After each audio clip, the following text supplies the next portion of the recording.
I discovered my wife's family group chat by complete accident. The name alone made my blood run cold. Operation Freedom, getting her out.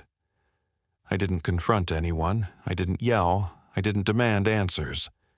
Instead, I moved in silence.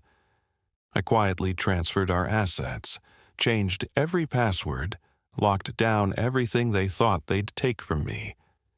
And when she finally tried to execute phase 1 of their carefully crafted plan, she discovered something that must have shattered her world.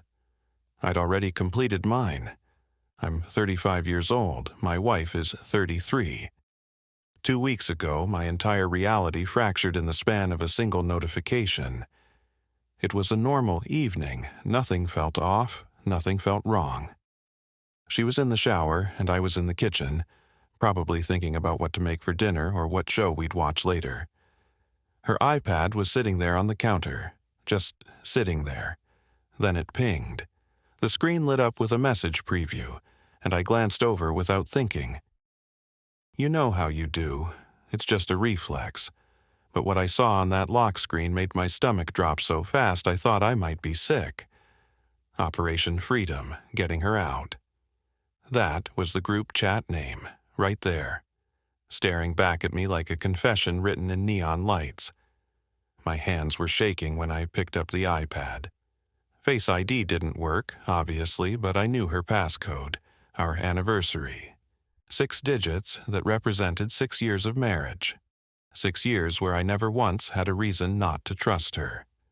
I entered the code, the screen unlocked, and I opened that chat, her mom, her sister, her aunt, her best friend.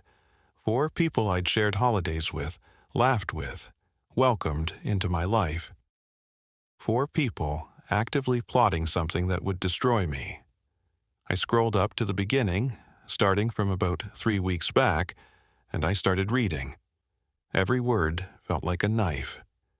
Her mom had written Phase 1, document everything.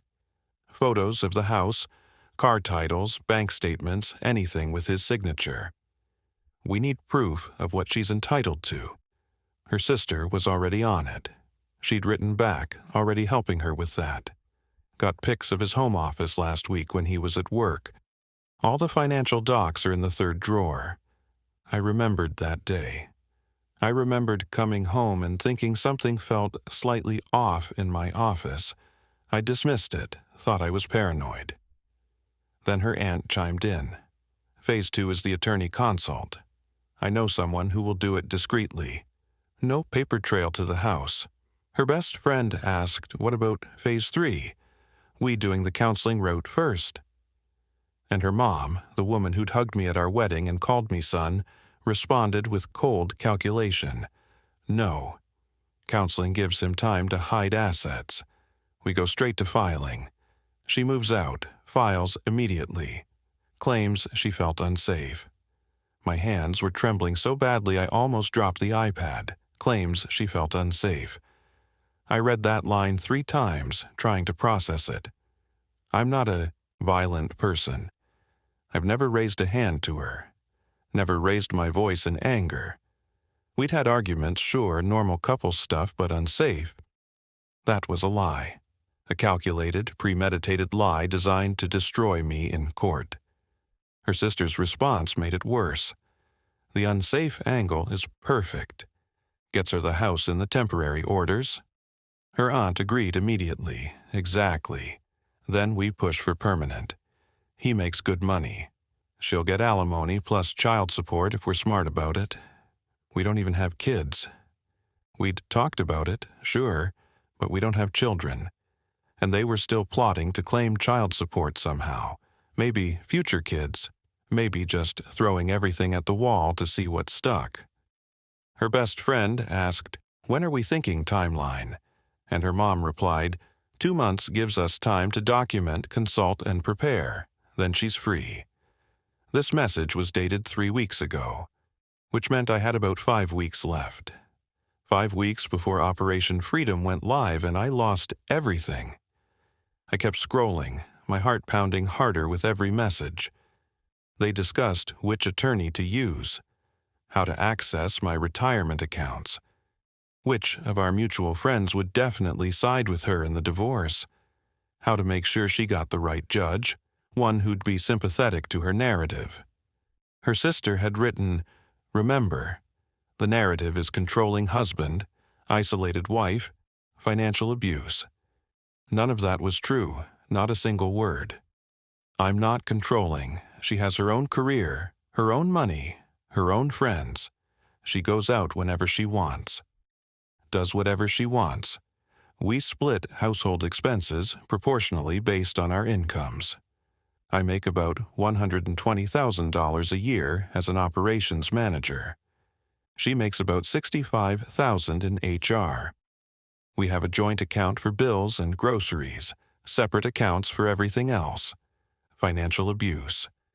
The accusation was so absurd, it would have been funny if it wasn't about to ruin my life. I'd literally just paid off her student loans last year. $15,000. Gone. Paid in full. I'd done it as a gift because she hated seeing that monthly payment come out of her account. She'd cried when I told her. Hugged me, thanked me, said I was the best husband she could have asked for.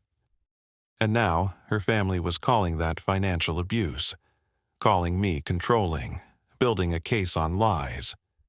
The last message in the thread was from just 2 hours earlier. Her mom had written, "Attorney consult is Tuesday.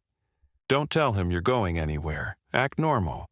We're almost there, baby girl. Act normal." I read those 2 words over and over. She'd been acting normal this whole time, kissing me goodbye in the morning, asking about my day over dinner, curling up next to me on the couch to watch TV. All of it was an act, a performance. She was playing the role of loving wife while secretly preparing to destroy me. I put the iPad back exactly where I found it, walked to my office, closed the door, sat down in my chair, and for a full hour I just sat there in silence, trying to process what I'd just learned. My wife, the woman I loved, the woman I'd built a life with, was planning to lie about me, to falsely accuse me of abuse, to take everything I'd worked for, and her entire family was helping her do it. Then something shifted inside me. The shock faded, the hurt hardened into something cold and focused. If they wanted to play dirty, I could play smarter, and I got to work. 1 week later, and the last 7 days have been the most surreal of my entire life. I've been operating on autopilot, moving through each day like I'm watching myself from the outside. Meanwhile, my wife has been acting completely normal. She kisses me goodbye in the morning, her lips soft and familiar. She asks about my day at dinner, leaning forward like she actually cares. She watches TV with me at night, her head on my shoulder like nothing's wrong. But I know she's meeting with a divorce attorney. I know she's documenting our assets. I know she's planning to accuse me of things I haven't done. And while she thinks she's preparing in secret, I've been planning too. Day 1, the day I found the group chat. The first thing I did was call my own attorney. I explained the situation, my voice steady even though my hands were still shaking. He listened carefully, then asked, "Did you take screenshots of the group chat?" I hadn't. I'd been too shocked, too overwhelmed to think clearly. "Get them," he said. "Document everything. Screenshot every single message.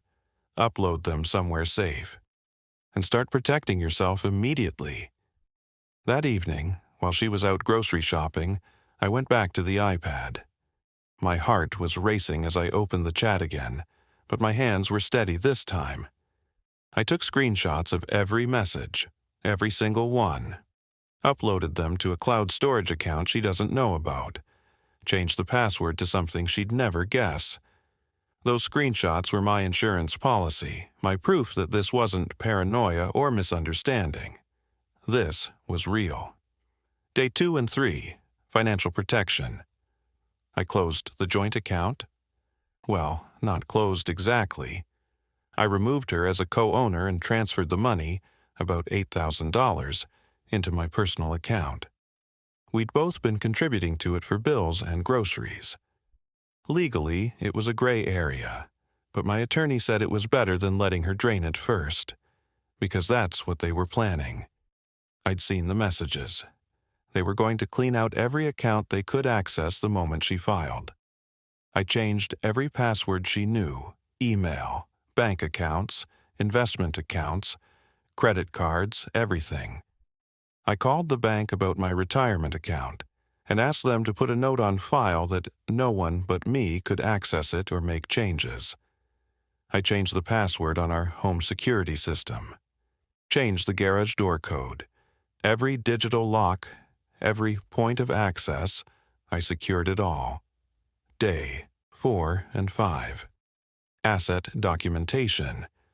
I took photos of everything in the house, every room, every piece of furniture, every item of value. I time-stamped them all so there'd be a record of what existed and when. I pulled all our financial records going back 3 years, tax returns, pay stubs, bank statements. I organized them chronologically, built a paper trail that showed exactly how our finances had been managed, and I found the receipts for the student loan payoff, $15,000. I also found the gift letter I'd made her sign for tax purposes when I paid it off. That letter was going to be very useful. Day 6 and 7. Strategic planning. My attorney and I made a move that would change everything. We filed for divorce, not her, me. I filed first. In our state, whoever files first has some strategic advantages. You get to set the initial narrative.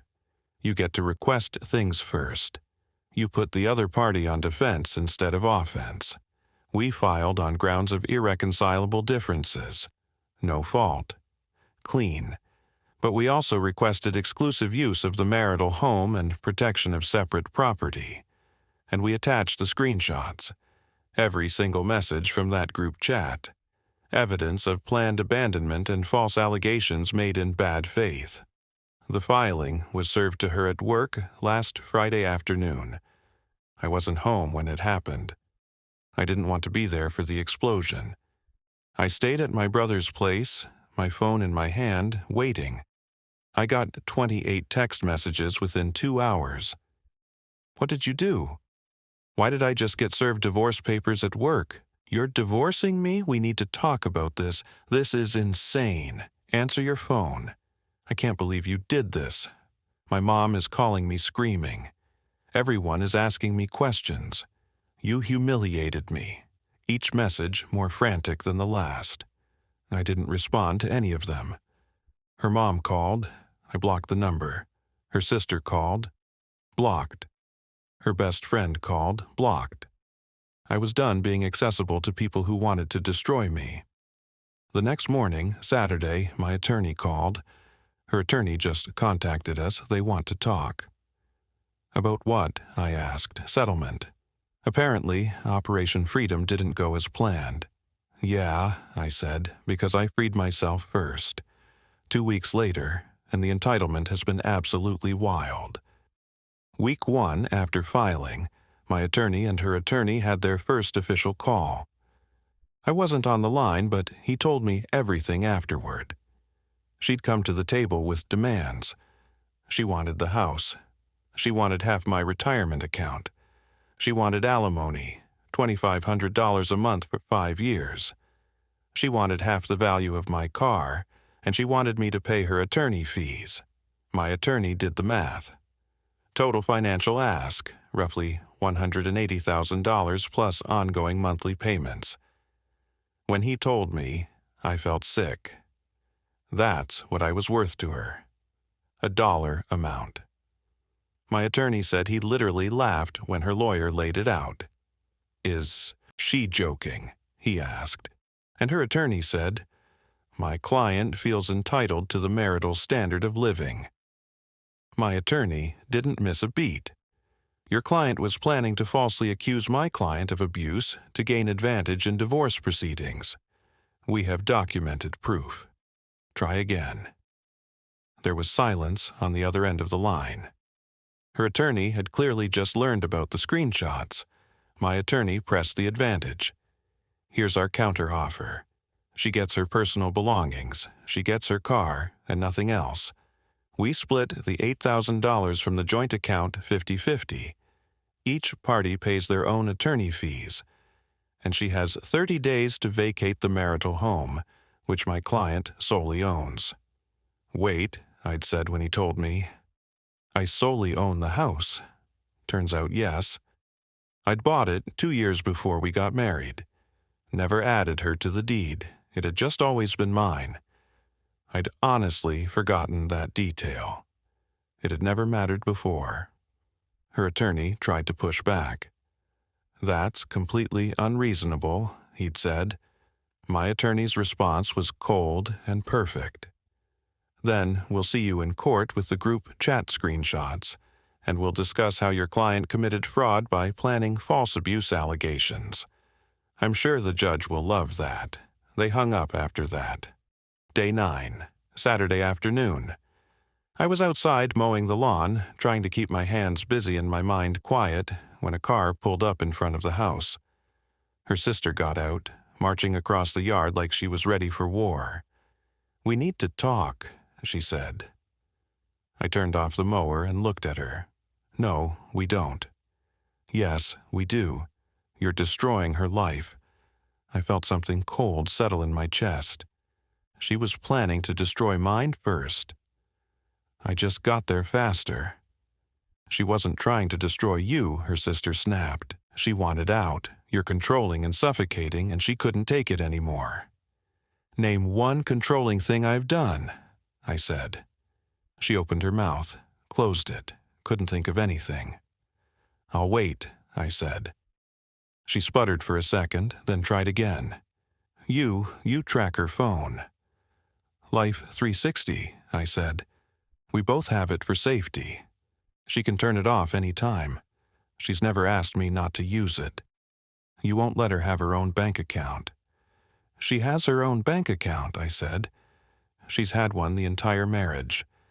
I've never touched it, never even asked about it." Her sister was grasping now, floundering. You're ruining everything." She had a plan, a way out, and you stole it from her. She had a plan to lie about abuse, I said, my voice steady. She had a plan to take everything I've worked for. Yeah, I stopped that, cry about it. Her sister got in my face, her voice shaking with anger. "You're going to give her what she deserves." "Or what?" I said. "You'll help her file a false police report too?" "Go ahead. I have evidence of your whole family plotting this. Try me." She left, got in her car and sped off. I thought that was the end of it. It wasn't. She came back, an hour later, with reinforcements. Her mom got out of the car and pointed at me like I was something filthy. "You selfish, vindictive man. How dare you serve my daughter at her workplace? How dare you humiliate her like that?" She was going to do the same to me, I said. Actually, worse. She was going to falsely claim abuse. "She felt abused," her mom shot back. "Emotional abuse is real." "Name one emotionally abusive thing I did," I said. "Same problem as the sister."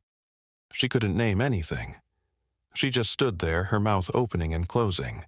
You're just the way you are," she finally said. "The way I am," I repeated. "Which is what? I work. I come home. I spend time with my wife. I support her career.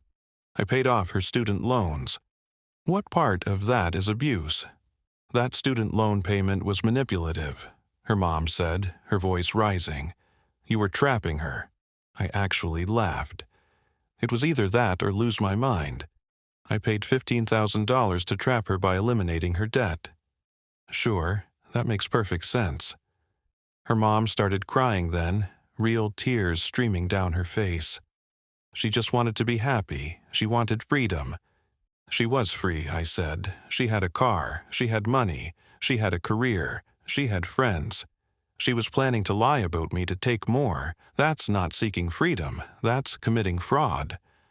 We're going to sue you for emotional distress, her mom said, her voice breaking. Go ahead, I said. I'll countersue for conspiracy to commit fraud, and I'll win. They left after that. I stood there in my driveway, watching them drive away, and I felt nothing. No guilt, no regret, just cold, hard certainty that I'd made the right choice. Day 12. I got a text from my wife, the first direct communication since the serving. I booked as a marriage counselor, she wrote. Tuesday at 6, we need to try. I stared at the message for a long time, then called my attorney. Is this a trap? I asked.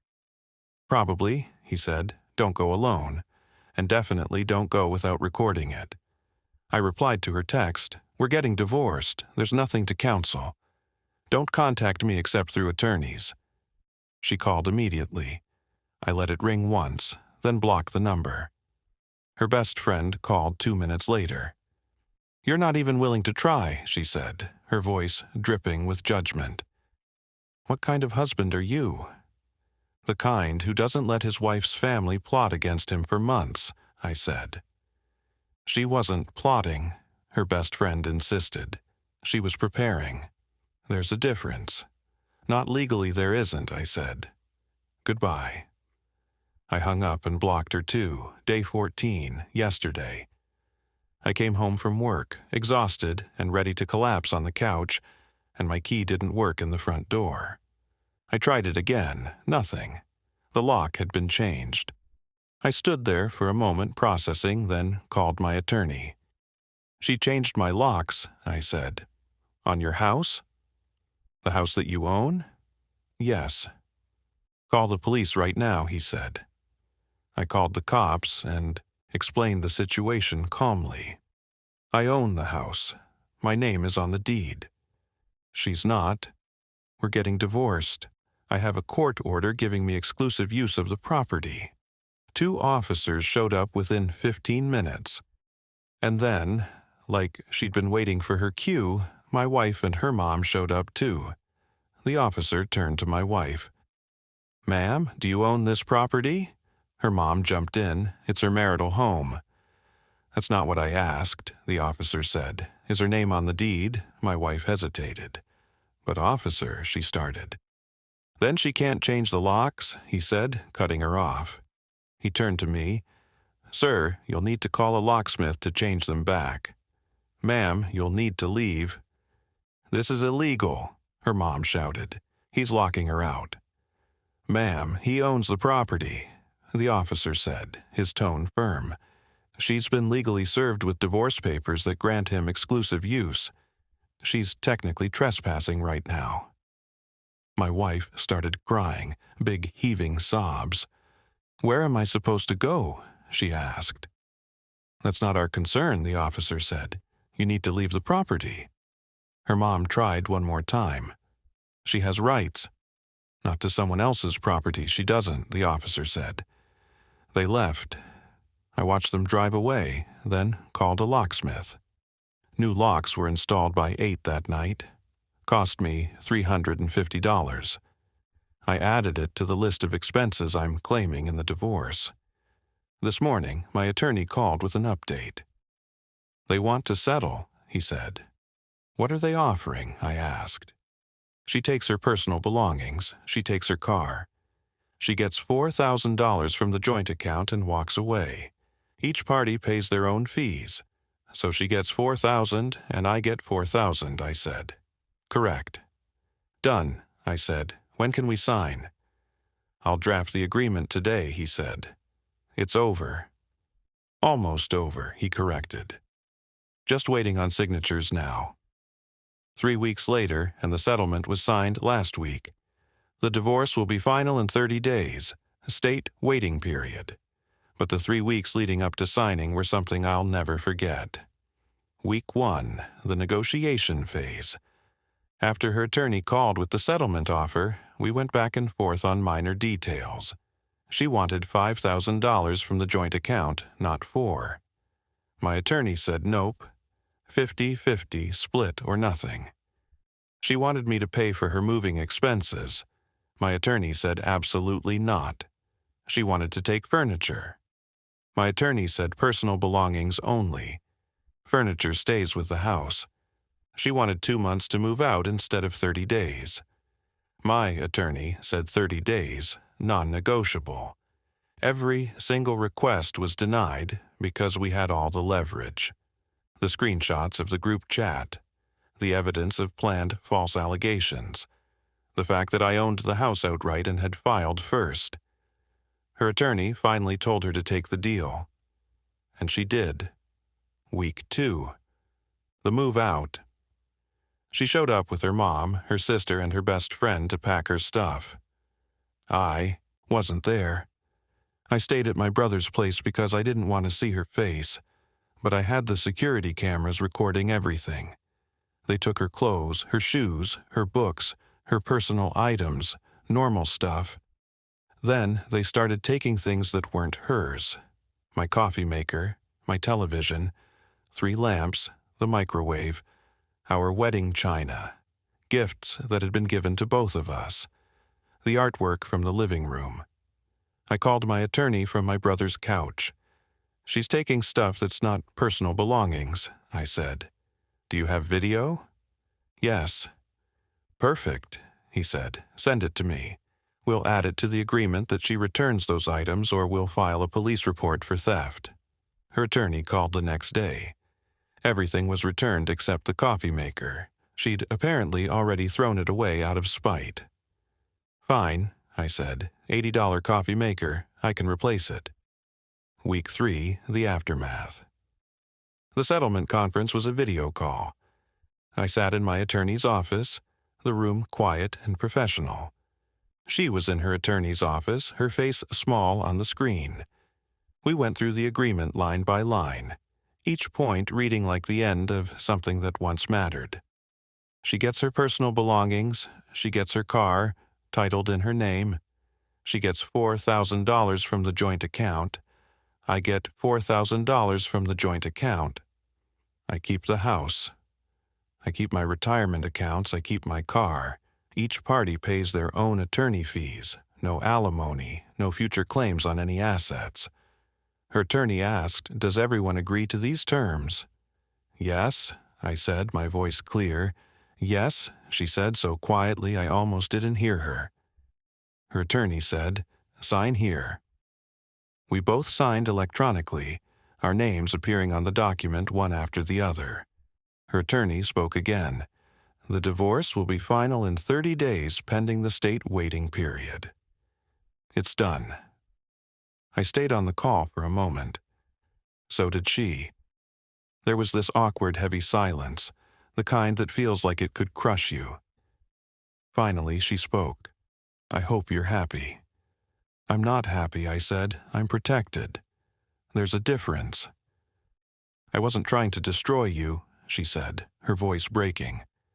"I just wanted to make sure I was okay." "By planning to falsely accuse me of abuse," I said. "By trying to take everything I own. That's not protecting yourself. That's committing fraud." "My family was just trying to help," she said.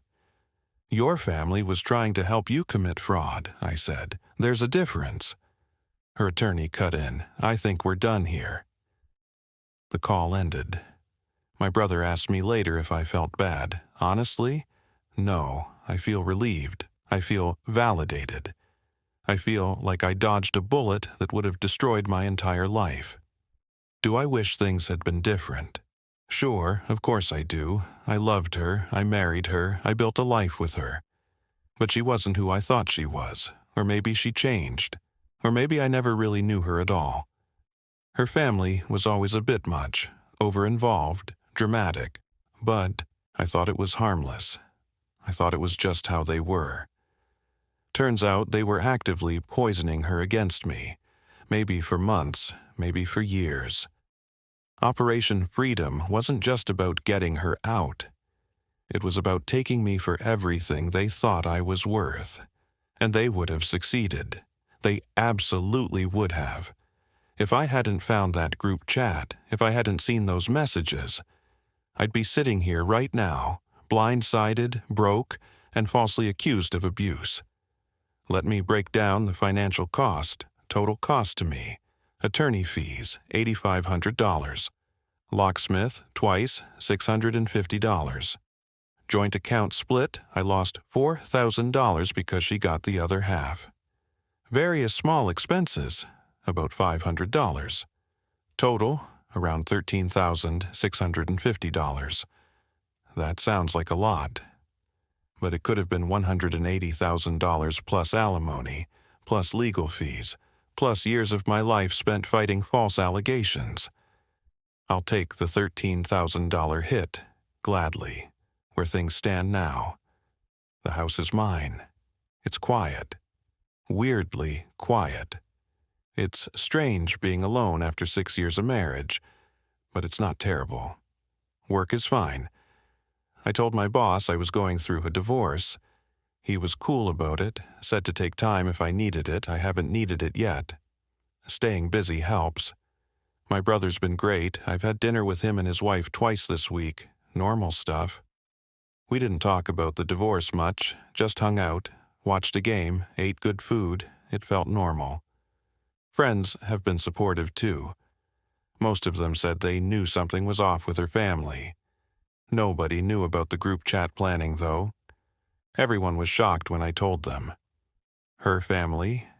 I haven't heard from them since the settlement. Good. I hope I never do. My wife? No contact. Blocked everywhere. There's nothing left to say.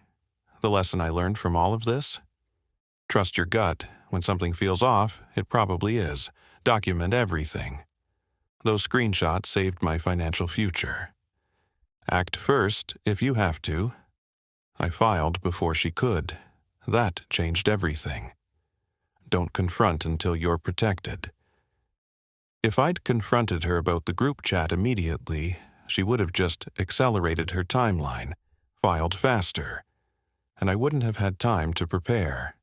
Instead, I quietly got everything in order while she thought she had 2 more months. And family isn't always on your side. Her family poisoned that relationship. They convinced her she was a victim when she wasn't. They encouraged her to commit fraud. That's not support, that's corruption. The irony of all this: Operation Freedom was supposed to free her from me while taking half my stuff. Instead, it freed me from her. From a family that saw me as a target instead of a person. She wanted freedom, she got it, just not the way she planned. And now, I'm free too. Free from a wife who would lie about me. Free from in-laws who would encourage her to commit fraud.